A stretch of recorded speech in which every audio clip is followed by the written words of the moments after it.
Ernst Christof Friedrich Zundel being interviewed by the editor of Just Cause magazine, Todd Sekol from Chicago, on August 17, 1978, via a long-distance telephone call.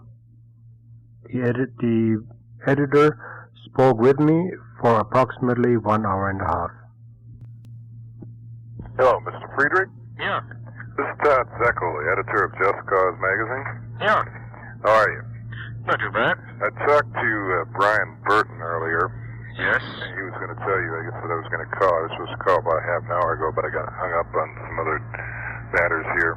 Yeah, I've heard the name Just Cause mentioned on Canadian radio. What's your magazine like? What's it like? Well, it's basically what we do is try to get all UFO evidence being held by the government to be released.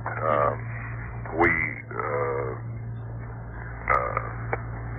put in freedom of information requests, and we also have a freedom of information lawsuit going against the CIA. And we're just attempting to get all UFO evidence being held by the government out in the open and available for study by civilian researchers. And our publication basically publishes whatever we manage to get released, and talks about current investigations that are going on. And we've been going back and forth with various government bodies such as NASA, the State Department, CIA, Air Force, and so on.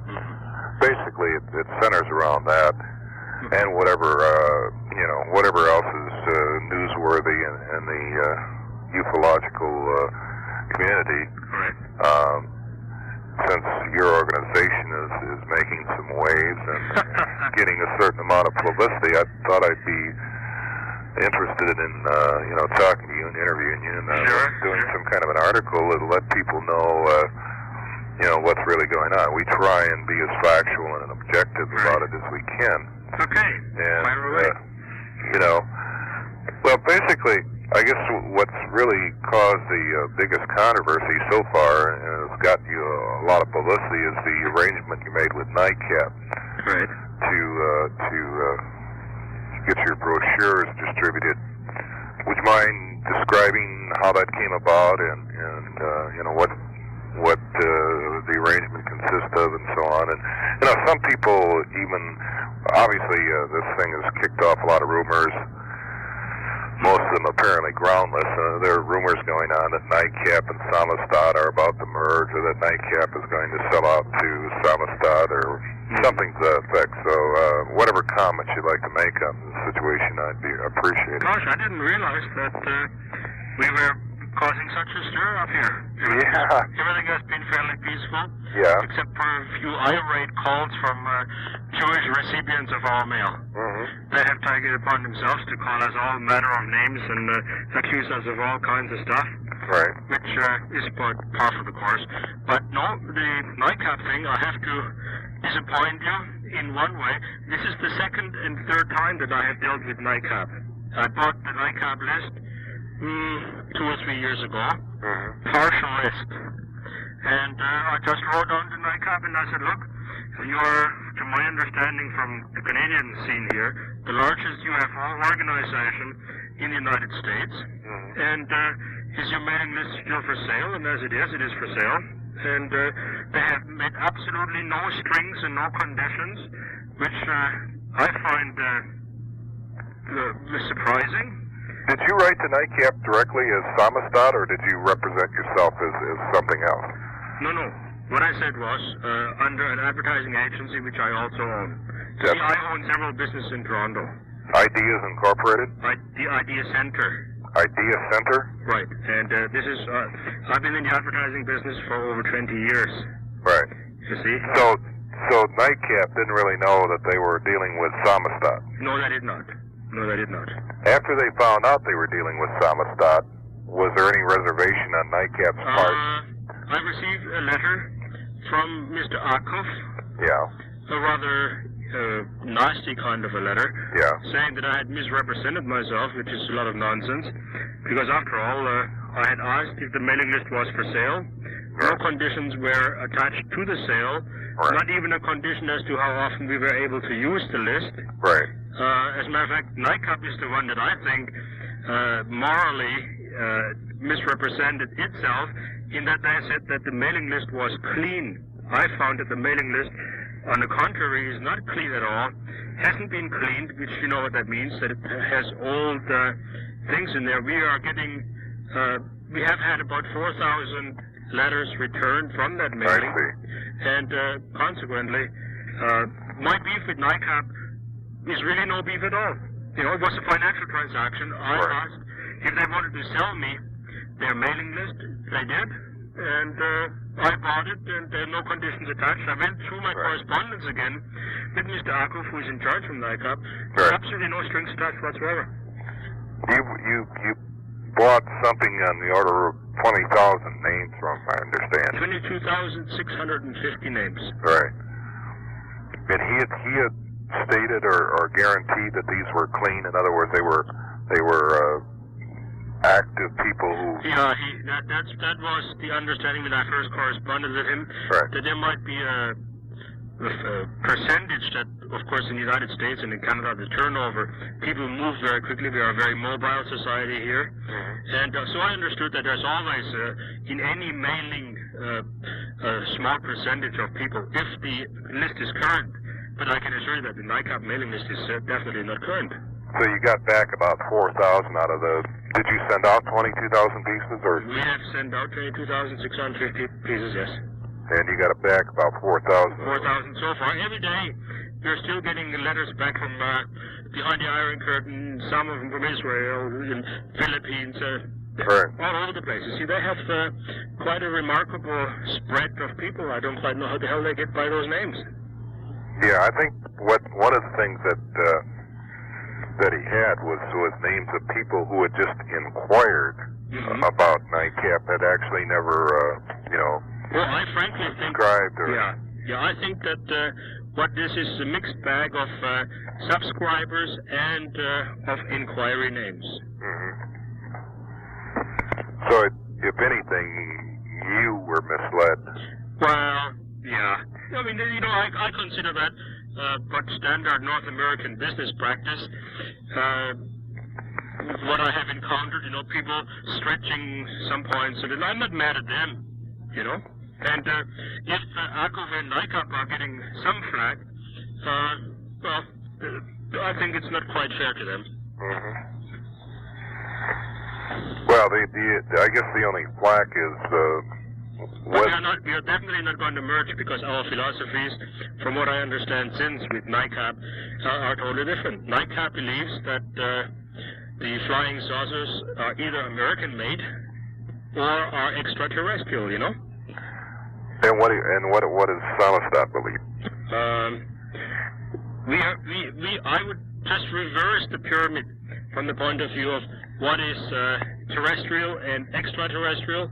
I believe that undoubtedly there's life on other planets and in other galaxies, solar systems, and so on. I firmly believe that it would be presumptuous, arrogant, and egotistical for any human to look up in the starlit sky to think that we are alone. It's ridiculous, So there is undoubtedly, at this time has been 10,000 years ago, millions of years ago, space probes from other people, other places, other beings, other things cruising through the universe, and will forever and ever, at any point in time. Let me ask you one more thing about NICAP before I get off of that, and that's, did you ever make an arrangement with NICAP to stuff their newsletters or the envelopes that the newsletters went out in with your brochures? No, there was never any arrangement for that. That must be a completely red herring somebody's introducing here. Not at all. I had hoped to write to Akuf, and I will do that still, pointing out to him that we have had what I consider a bad deal out of the list, in that there are so many old names in there, hoping that I could advertise in their magazine, get maybe a reduced rate. But no, Akuf or NICAP has never done that for us. Any Jewish, for instance, member of NICAP that have written to us or written to the United States postal authorities that they do not want to receive our material, we immediately take off our mailing list. Because we wouldn't want to, number one, offend them, number two, waste our 25 cents on each name that goes out to them. Are people of Jewish origin excluded from subscribing or joining your organization? Not at all. As a matter of fact, in Canada here, the best publicity that I've ever had came from a moderator of a radio show in St. Catharines, Ontario, who had me on for a 2-hour talk show, and we had terrific response. He was himself Jewish. So, but you see, on your clip form here for replying to your, putting in an order. Yeah. It has a questionnaire, and two of the things asked for are ethnic origin and religious denomination. Mm-hmm. Now, this obviously has led some people to believe that there might be discrimination being practiced. Otherwise, why would you seek the information? No, actually, that is a standard form that I have for other books that I produce, you see, and that we just use that in. Maybe we should cross that out. No problem at all. No problem at all. We have Russians, for instance. We have a Russian professor in Venezuela. Yeah, but what I'm, obviously, people get the impression that you yourself are a Nazi or a Nazi promoter, right? That along those lines that you would be anti-Semitic. Well, I don't particularly dig Jews. No, you're right there. But as to discrimination from people who are Mennonites, no, we'd like to sell them all we can. In other words, you wouldn't prohibit them from participating. No. Do you have an organization, by the way, besides just... No, we just... snowballed to such a point that we are now arranging seminars and going conventions, for instance. Right. The Jewish end of this thing is that we were just in February down at the Star Trek convention in New York, which was organized by 3 or 4 Jewish Star Trek and UFO people. We were admitted, no problem. We showed our books there, sold our books there, showed our models there, demonstrated our flying models, stuff like that. No problem at all. All right. You were originally from Germany, right? Yeah, was born there. When did you emigrate to Canada? Yeah, unfortunately, I have to admit that I'm a draft dodger. Oh, you're a draft dodger from Germany. Yeah, right. I see. Not really. Do they have mandatory induction in Yeah, they did, yeah. And you avoided that by going to Canada? Yeah, I believed in all the American propaganda about the Germans at that particular time as a young fellow of 18. Unfortunately, I was brainwashed by the What Americans. year was that? Pardon? What year was that? 58. 58? Yeah. I see. And so I decided to come here. I've since changed my mind about the topic. However, that's really why I came here. You came to Canada to avoid the German draft. German draft, yeah. That's interesting. Because I didn't want to be an American foreign legionnaire. I felt that if the United States wanted to fight communism so bad, since my father had fought it 14 kilometers outside Moscow, now it let the Yanks fight it in Berlin. See? I see. So you've lived in Canada ever since 58? Yeah, but I go back to Europe very frequently. I see. And have been all around the world. And when you were in Europe, were you involved in any Nazi movements? No. Or fascist movements? No, I was so young. How would you characterize your political outlook? I certainly believe that Adolf Hitler was a genius and completely misunderstood genius. And part of my life's work, as far as I'm concerned, is to explain to the brainwashed American public that they have been sold a bill of goods, that Germany is not the horrific, monstrous nation that the world is led to believe, but that we're basically a bunch of nice guys. The Nazis were basically a bunch of nice guys? Well, not all of them, but certainly Nazi Germany was a very civilized government, right. Law and order government, and it not anywhere near the way it has been presented in the Anglo-American and Jewish media. So that the Nazis have been maligned in definitely, Germany. Definitely. And you think this is due in part to the number of people of Jewish extraction in the American media? Absolutely. But still, you don't mind if people of the Jewish religion subscribe to your No way. publication? I find Jews fascinating people. As a matter of fact, I find the Jews the polarity to the German. They are equally dynamic. They're equally fast-moving, hard-working, efficient organizers. It's a pity that we can't get our acts together, because together, boy, we could really do something. We could take over the world. Yeah, certainly. And maybe one day we might. You know? What about? Well, you said the Nazis were maligned. What about their extermination program? Oh, this is a lot of bullshit. You don't believe it? Ah, it's a lot of bullshit. It's total bullshit, or part of it was true? Or 99.9% bullshit. In other words, there were not 6 million Jews exterminated. No. What happened to them? They all came to the United States. They all came to the United States. Argentina, places like that, yeah. It's completely. Well, what about all those people they found in the concentration camps at the end of the war? Well, you mean the live ones or the dead ones? Well, either one. Okay, the live ones I can account for quite simply. That you had American concentration camps, Canadian concentration camps, British concentration camps. Yeah, but we didn't have people in them that looked like human skeletons. Well, of course, you were lucky in that you had all the Anglo-Saxon world, which is really the breadbasket of the world today. Right. You could feed them all comfortably. We couldn't, you see.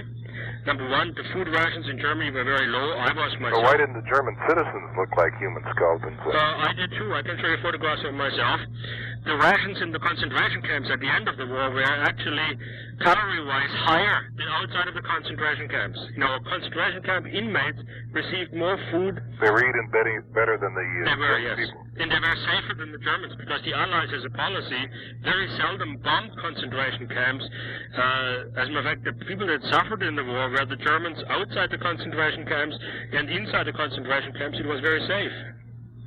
Many Germans resented that, and we thought that we should have put our concentration camps into downtown Hamburg or Berlin and let the Allies kill all the Jews.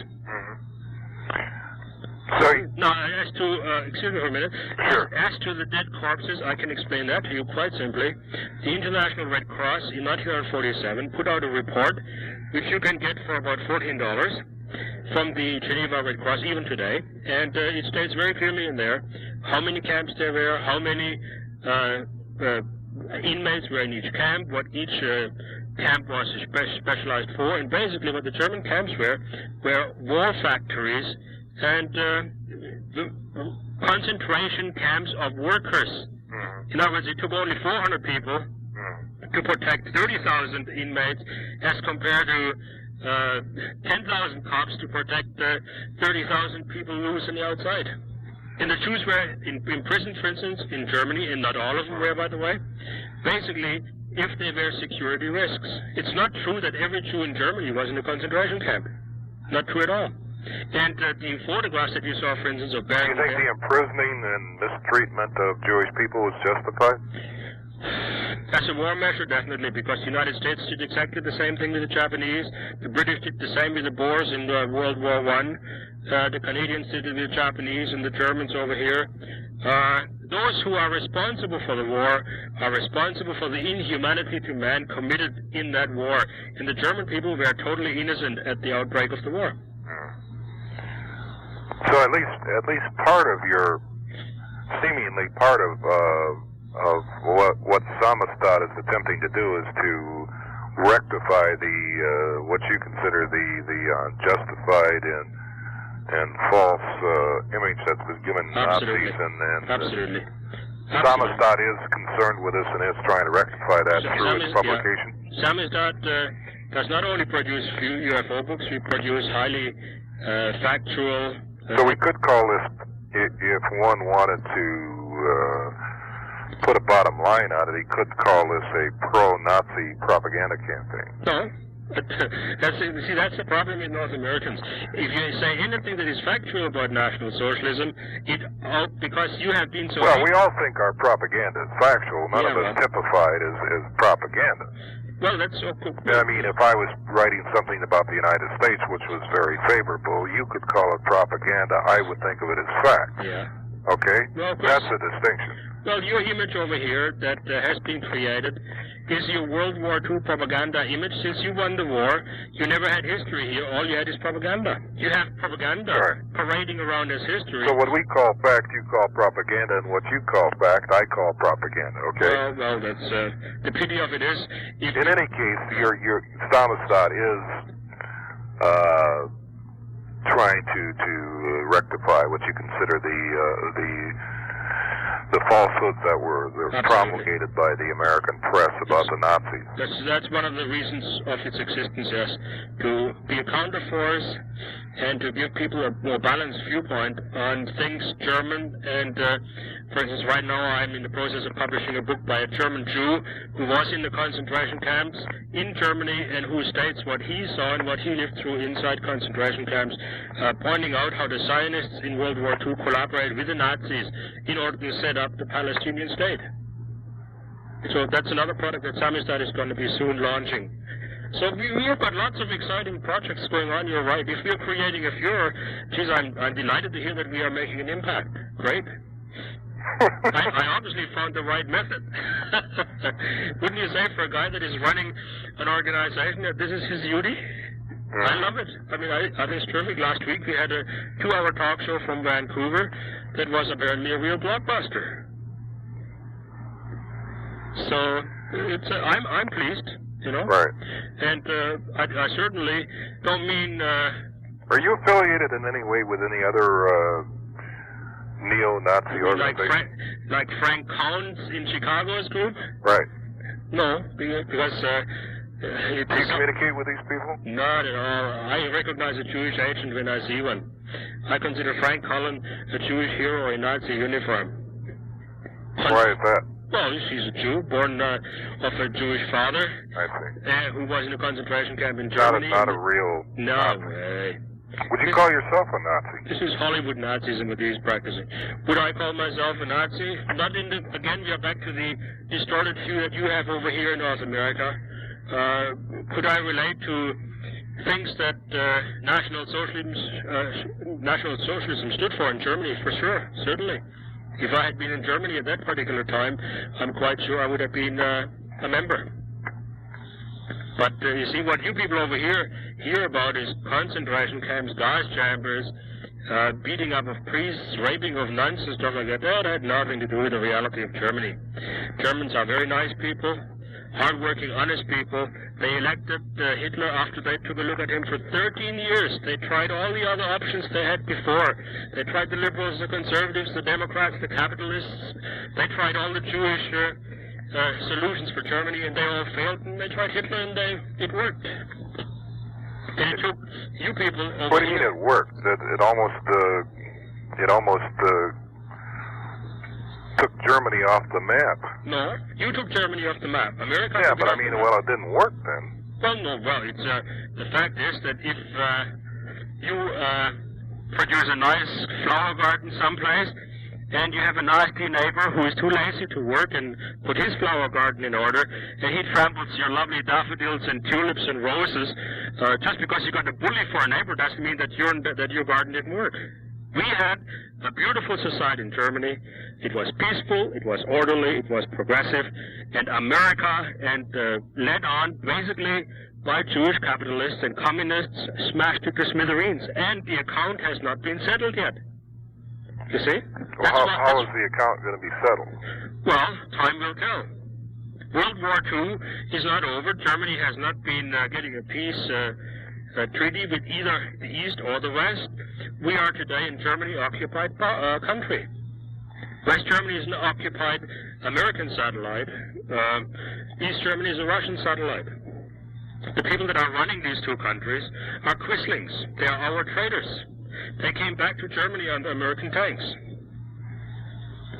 So World War II, as far as we are concerned, what we have is a momentary pause. And it's interesting that the Jewish people of the world and the Marxists of the world certainly, and the United States government certainly, is treating this issue in exactly the same way. The way the United States is monkeying around with the international currency and robbing Europeans blind right now with their dollar manipulations is an act of war against Europe. And it's no different from the Soviet bloc, when they robbed the East Germans, the Czechs, and the Poles of their hard-earned money. In other words, when the Chinese, for instance, talk about hegemony in Europe and in the world between the United States and Russia, they're right. Could you hang on just 1 second? I got another call here. I'll be right back to you, okay? While my interviewer obviously had to change tapes on his tape recorder, I would like to make a few observations. It is interesting how my very calculated tactic and trick has worked so beautifully in this case again. The UFO topic, which is a very popular and somewhat crazy and nutty topic, was able to serve as my entrance or my wedge or my foot in the door with this publication. We started out discussing flying saucers very briefly, and within a very few short moments, this man obviously was fascinated by my honesty with which I discuss these hot irons which are supposedly taboo in North America. And here we are discussing them freely, frankly, and he is just enthralled. And my tactic is paying off and makes the UFO topic definitely the most suitable topic for us to break through the silent treatment and the media censorship which we have been experiencing for the last 20 years. Okay, I'm sorry. Okay. You still there? Yeah, sure. Okay. You see, if that is totally unusual stuff that you're hearing, it is not that it doesn't exist or it isn't talked about. It means that America and the rest of the world, because of largely Jewish censorship, doesn't usually hear these ideas expressed. Well, I'm curious as to why you chose, to express this through what ostensibly is related to UFOs. Okay, I can tell you that also quite frankly and openly. I make never any secrets about it. UFO people are unusual thinkers. They are willing to think the unthinkable. They are operating on a dimension of mind which most people wouldn't dare because they would be called kooks. In other words, these are people who have cut the apron strings around them. They're willing to stand by themselves. That's the kind of human material. So you think UFO buffs or aficionados are susceptible to hearing your point of view, which is that the Nazis during World War II and prior to World War II were maligned totally, that the German Nazi government was in fact a good government and one that did not mistreat people, and so on. Well, if you're asking me whether I think that they want to hear that, there might be. No, I'm not saying they want to hear it, but you think that they of all people are open to absolutely being persuaded that your side of the story is in fact the truth. I think that UFO people, in order to think the unthinkable, are the real independent people of our age. And they would have been the guys that went out exploring for New America and El Dorado in the olden days, you see. And it's interesting, whenever I've gone to UFO conventions and lectured there, it has been an absolute delight for me to have question and answer periods with audience. And of course, my viewpoint takes a tremendous amount of flack from questioners because they have grown up for a whole lifetime with the brainwash. And believe me, it's not an easy one, but I think anything of value isn't easy and doesn't come easy in the world. And the response so far from people who have been subscribing to us and buying our books and stuff like that has been most encouraging. I think I've been borne out absolutely correctly. Is this mainly through your nightcap arrangement? No. I have been doing Samisdat for about 5 years. I see. And we are doing flying saucer research in Germany. We are having test flights conducted right now in Germany. We have one man in South Africa who is working on flying models, and the Germans are working on some of the old German plans. We are seriously into that because I've been a UFO buff all my life. Let me see if I can summarize some of the main points here then. Okay. You left Germany in 1958 when you were about 18 right. to avoid being drafted or inducted into the German army. Because you emigrated to Canada. I did that because I didn't want to be a foreign legionnaire for the United States. Right. And you emigrated to Canada, and you've been living in Canada ever since, right? That's right. But you have gone back to Europe. Now, aren't you persona non grata in Germany? No. Hell no. I just spent 3 weeks last year, and I traveled around Europe, traveled around the world. But don't they have penalties for evading the draft? No, it never came to that point. I saw the army was coming up, and I said to myself, believing in all the American bullshit. You weren't actually being inducted when you ran off. I saw it coming, and I said, I'm going to go to the big free United States, where everything is so fair and wonderful, and that's what I wanted to go here, and I found, oh my God, the Americans are a bunch of militarists too. They got a draft, and I said, no way. So and you obtained about 22,500 names from NICAP. Oh, at this point, we mysteriously were disconnected and cut off. However, I hung up and he called me back very quickly. You there? Yeah, Christof? Looks you were cut off, eh? Yeah, I'm sorry about that. Did you step right or did the CIA pull up? I don't know what happened. Jeez. Anyway, I was summarizing. You got 22,500 names from NICAP. Out of those, about 4,000 came back as undeliverable. That's right. And some of them have been deceased already for 6 and 7 years, you know? Right. ACUP has written you a letter protesting the fact that I got the list under false pretenses, which I did not because I made no pretenses. I strictly asked.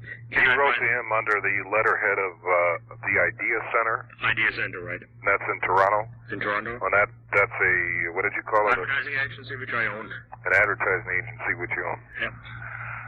Okay. So, obviously, NICAP doesn't plan to provide you with any more of their subscription list. Well, I'll write this fellow Akov and tell him that I thought I got myself screwed, and see if he would be willing to put an ad in his newsletter for me. Against payment, maybe. What kind of response have you gotten from the NICAP people? Have you? Very good. How would you tip? How many orders have you received as a result of? Well, they're still coming in every day, and we have had up to $55 in orders from one name. Absolutely astonishing. Well, how about a ballpark figure of how many people have actually written back and either ordered something or asked for more information or something? Because it isn't a definite, what they call a specific mailing list, I expect that our orders are going to be about 15%. Yeah. Is that what you've gotten? Usually, the returns, as I said, are not all in. They're coming in still, and I think that it'll be at least 15%. Could be there considerable more. I hope so, naturally. But usually, if we get a return between 5 and 7% on a standard mailing list, you know, that's considered good in the mail order industry. So a specific mailing list like NICAP is better. And if Common Cause publishes something, maybe I can buy their list. How about that? How about that? Since I don't know. Are you the man in charge down there? Can we make a deal, maybe? Can we make a deal? Well, I kind of doubt it. You doubt that, eh? How about an ad in one of your magazines? Well, for one thing, I'm not against what you're doing. Right. I mean, I am against what you're doing philosophically and idealistically, because I think you're totally wrong. But I'm not going to try and censor you through some devious means. Yeah, but at the same time, I don't think that I should have a hand in promoting you or aiding and abetting your effort to rectify history, yeah. And also, your attitude about UFO buffs being susceptible to Nazi propaganda, I think, it's sort of an insult to the intelligence of people who follow UFOs. No, you said that. I didn't say that. I said I found UFO people very open-minded and willing to look at the most unpalatable truths, which they certainly do, and be ridiculed in the newspapers and by government and called liars and idiots that see hallucinations and stuff like that. And I think that independent thinkers is what this world needs, and UFO people usually are independent thinkers. See? Whether they want to buy some of my stuff on Germany, well, hell, I leave that to them. Right. Many of them choose to do so, and I'm delighted. But you think this is the best way to get your point of view across? The very best. The very best. I find the people on the NICAP mailing list, and since I've advertised in just about every UFO magazine in the world, I find, and I advertise in other magazines, the returns from UFO people far better than from anybody else. I find that the UFO people, as I said once before, maybe I sound repetitious, they are different, they are open-minded usually, they're willing to look at the unthinkable, and I like them. Well, the unthinkable here being that the Nazis were not cruel, were not inhumanitarian, that they were actually pretty nice guys, as you said, that didn't mistreat anybody. With a fantastic social policy. Well, what do you hope to accomplish by ultimately, all right, say you ultimately convince a fairly large segment of people that the Nazis were in fact nice guys. Well, what's the next step from there? The next step is going to be that we're going to look at all the political systems that were responsible for the destruction of this system, find out why they wanted to have it destroyed, and then we will very quickly see revealed that it wasn't for the high and lofty things as human rights, because they ignore them and kick them with their feet. We will find that what we have opposing National Socialism is international gangsters and blackmailers. That would be the Jews? The United States government and ruling circles, certainly. And they're being manipulated by the Jewish establishment. Yeah, there's a confluence of interest, yes, between the United States Eastern establishment and between the Zionist establishment in the United States, no doubt. To the detriment and great sorrow. So what do you hope to accomplish then? The overthrow of the United States government? I wouldn't have to worry about that. It'll fall like Lenin said, like a rotten apple. And then you will of course make yourself available to be the new leader. Can I walk on water? I don't know. Have you checked my holes in my hand and my feet? Richard Nixon couldn't do those things either. But well, Richard thought he could compromise with these people. You can't compromise with those people at all. Well, what in place of compromise, what would you suggest? Extermination? The better ideas will win out, and then there will be maybe not a final solution, but certainly a very natural solution to the problem. A natural solution. That's right. Yes. People of the United States, in the past, in their history, have very colorful history of dealing with minorities, which they found undesirable. I might only refer to as Wounded Knee and others. Mm-hmm. So the United States is the perfect... So the United States will, both you and the Russian government apparently believe that the United States will eventually crumble from its own deterioration, and that people such as yourself will be prepared to step in and be the new leaders, right? No, actually, within the United States, there is millions and millions and millions of people that think basically the same healthy thoughts that I think and that my friends think. Right. And the United States has been enthralled and blinded through media propaganda, media hype, brainwashing for a couple of generations, but this is coming to an end. The young people that are growing up in the United States, the very people who question the crackdown and the secrecy around flying saucers and so on, they will not take all this garbage any longer. And believe me, I don't know how old you are. I was born in 1939, so I'm this kind of in-between generation. Before I'm an old man, the world will be a beautiful place. There will be law and order and sanity. Today we have repression, persecution. And people such as yourself and the neo-Nazis will be the new leaders of that not civilization of law and order. Yeah, not your Hollywood-created neo-Nazis. National Socialism in the old form will never come back. That was a typically German 30s idea. That's why Frank Collins is a joke, and all his American neo-Nazis. You said this Frank Collins is a Jewish refugee or something? No, I said he's a Jewish hero in Nazi uniform. That's what I said. He's a Jewish hero in Nazi uniform? That's right. But you said something about his ancestors. His father was in Dachau concentration camp, yeah. Right. So he's a Jew. Of course he is. And Jews cannot be real Nazis. Well, even if they do everything that Nazis are supposed to do. Well, that's exactly what they're supposed to do, but if I look at the Middle East...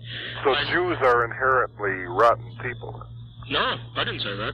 Maybe you think that. No, I don't think that. No, there you go. I don't either.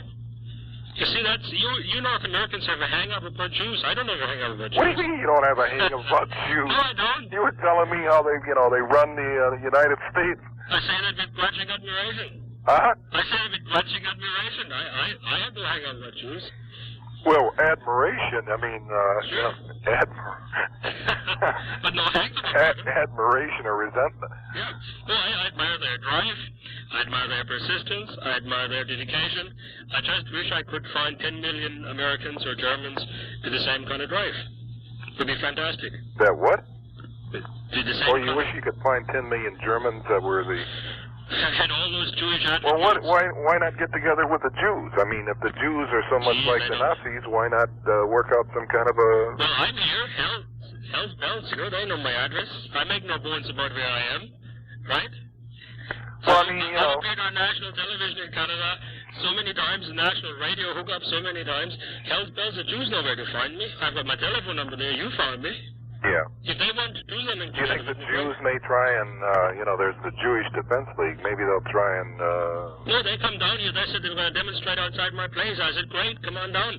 I'll take you out for free beer to the German club and schnitzel, because I could use the publicity. That's, and they didn't come. That's the point, you see. Do you walk around with swastikas on, or... Never in my whole life wore swastika. Or... No, never in my life wore swastika. I'm sitting here while I'm talking to you in sandals and shorts with a hairy chest. I see. Yeah. Real hairy and with picture. With a swastika tattooed on your chest now. No. Under my armpit, man. Under your armpit? No, actually, that's the way it is. I've heard a rumor that there was a Jewish person in your family tree somewhere. Is that true? Everybody has. Hitler was too. Didn't you know that? Yeah, Mao Zedong. I met a guy in Berlin. Mao Zedong was a Jew? Well, a guy in Berlin told me he was a Jew from the Lower East Side of His real name was Mao Zedong. Stein. Yeah. Okay. No, that's all. If I had to, that would be great. Huh? I could join night with. Yeah. How about that? All joking aside, honestly, I mean those people... So you're making a lot of money, though, right? Well, I'm doing fine, yeah, sure. You're doing fine. Sure. What does the Idea Center do besides... I cook up ad campaigns in the Idea Centers together with my fellows that work for me. Ad campaigns for what? Flying saucer books, other political it's sort of a front for Samisdat, then? Well, sure. This is Samisdat's in-house... Samisdat is basically its only client? It's in-house, no, we have other clients. It's in-house advertising agency. So you actually set it up as sort of a cover for Samisdat. No, not really. If you do as much advertising as I do, in magazines all over the world, naturally the financial gain aspect of a 15% commission didn't escape me or elude me. Right. And so that's what the advertising agency does. It handles all the advertising, direct mail, and so on. But people ordinarily seeing your ads wouldn't relate the Idea Center being a part of Samisdat or a front for it. The Idea Center never appeals in ads, you see. The Idea Center is just like I see. Reynolds or... I see. You just place the ad. That's right. I see. Right. Okay, very, very interesting. Oh, well, this has been a very interesting conversation. I told you, we covered some worlds this time, yes? Yeah, if you ever get together with the Jews, I think you will take over. Jesus Christ, if you can make me contact down there in Chicago, I'll fly down there tomorrow. Well, there's a Jewish lady here who would like to meet you. I don't know, if she'll jump on you or anything. You got my phone number and my address. Put it in touch with me. Okay, I'll do that. I don't discriminate. Yeah, I know. Okay. You might take over Chicago with her. No, not really. Well, anyway. Okay. Okay, nice talking. Nice talking to you. All right, thanks a lot. Bye-bye.